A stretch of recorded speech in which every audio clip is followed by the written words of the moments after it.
As part of my cage prep, I have bought a new cork log. Flamey absolutely loved his cork log. He spent so much time in there, it was unreal.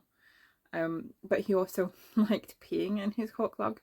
So I probably had to clean and wash his cork log every few days because he was really funny about it.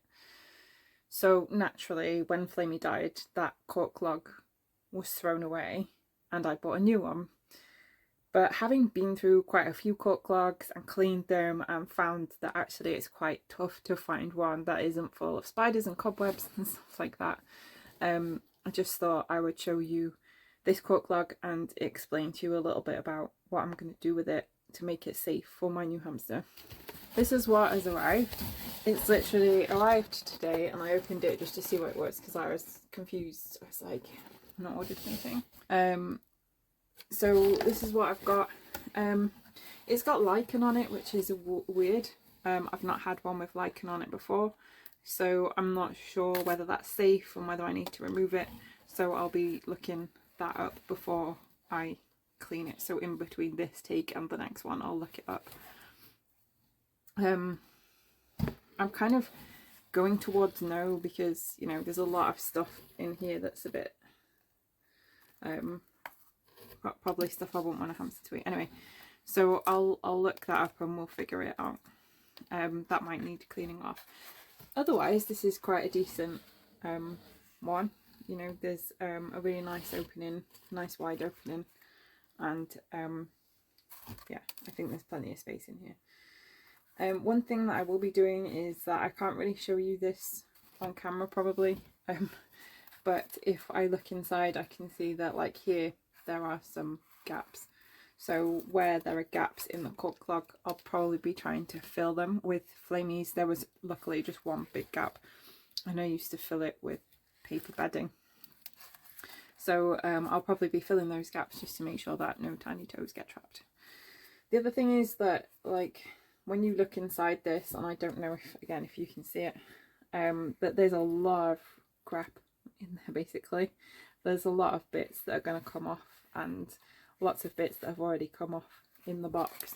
So this is probably one of the better cork logs I've seen in that there are no spiders in it, which is a plus, but it's definitely not ready for a hamster. So yeah, let's find out if lichen's good or bad and let's go clean it. So after doing a quick sort of deep dive, there's not really much out there on whether lichen is or isn't safe for hamsters. My feeling is that it's probably okay, because it's, you know, it's just kind of plant matter really, and it looks nice, you know, like it looks pretty cool. But something that has occurred to me is that if there are any bugs or pests in this, you know, they may be hiding under the lichen. I don't think this has been treated per se. It might have had like a rudimentary clean before arriving here. I bought it from a reptile shop. I think for me it's coming off pretty easily, and I will obviously be cleaning this myself and baking it, but I think for me, just like, I mean, if I put this in the oven, this stuff might burn anyway. So all things considered, I think the log's probably better off without it. So I think I'm just going to remove as much of it as I can, scrub some of it off when I do the clean, and then put it all in the oven. Anything that's left on this log, there are some spiders' webs on here. Anything that's left on the log will be sanitized, and you know, I'm gonna try and remove as much as I can, because the way that it's coming off means that a hamster could easily just nibble this off themselves. So if I remove absolutely as much of it as possible, then likely what's left is not something that a hamster would really be able to kind of chew off, if you see what I mean. So we're going to give that a try.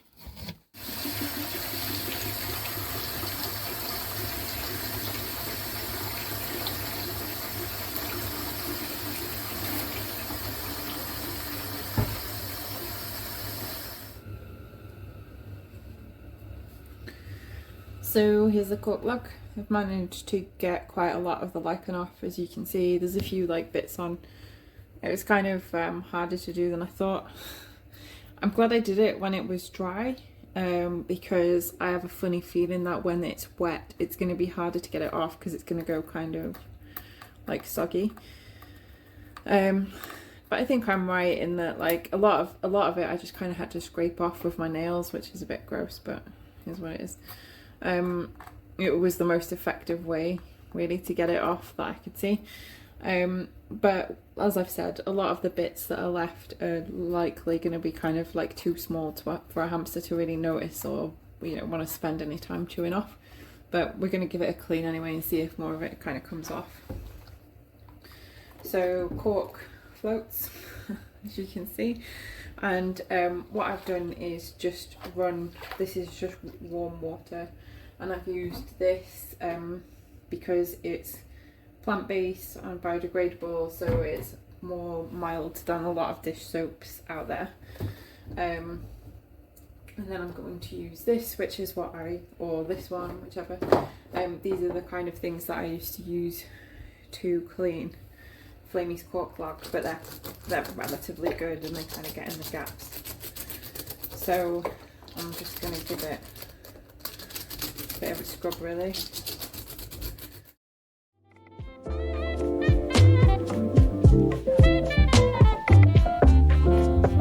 Another reason to use these is because bits don't come off them. So like if I was using a sponge, bits of sponge and green bits might come off all over the thing, but these are pretty good. They give you some scrubbing action, but without getting bits everywhere.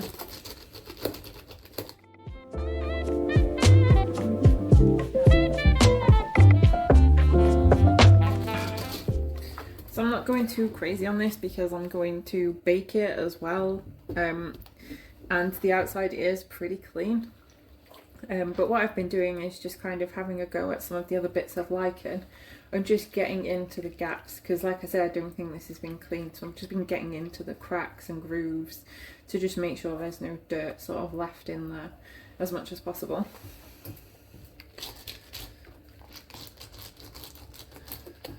And now that's done, I'm going to give it a good old scrub-a-dub inside and watch all the bits come out.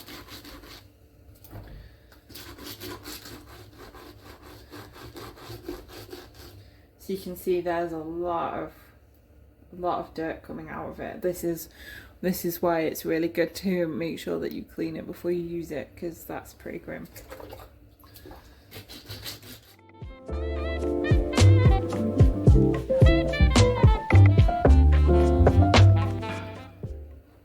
I can actually smell the soil. I think actually this might be a job for the bigger. It might be a job for the bigger one.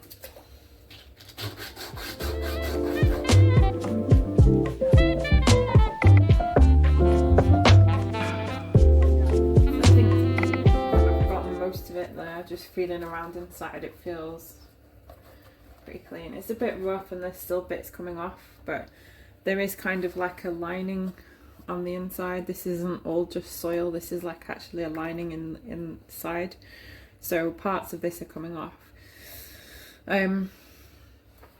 This always happens, but what I tend to do is just try and get off as much of it as possible, because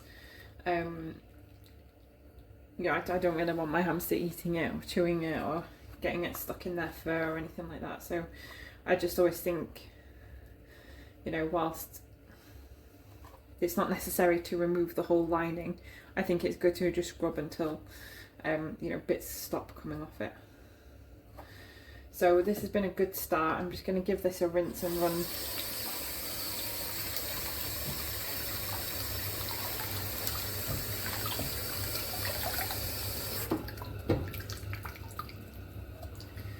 So I've given this a rinse just to kind of see how it's doing. You can see there's still very little lichen on it, and it looks relatively clean inside with a few bits coming off.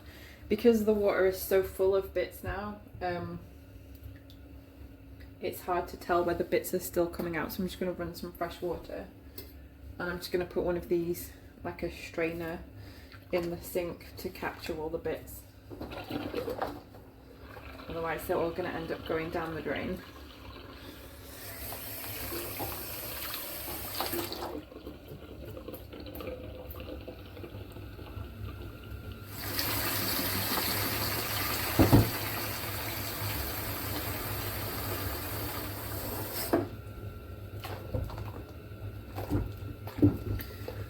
Now we got some fresh water, I'm just going to give it another quick scrub. So there are significantly less bits this time, so I think I'm quite happy with the job that we've done there. Just going to give this a rinse.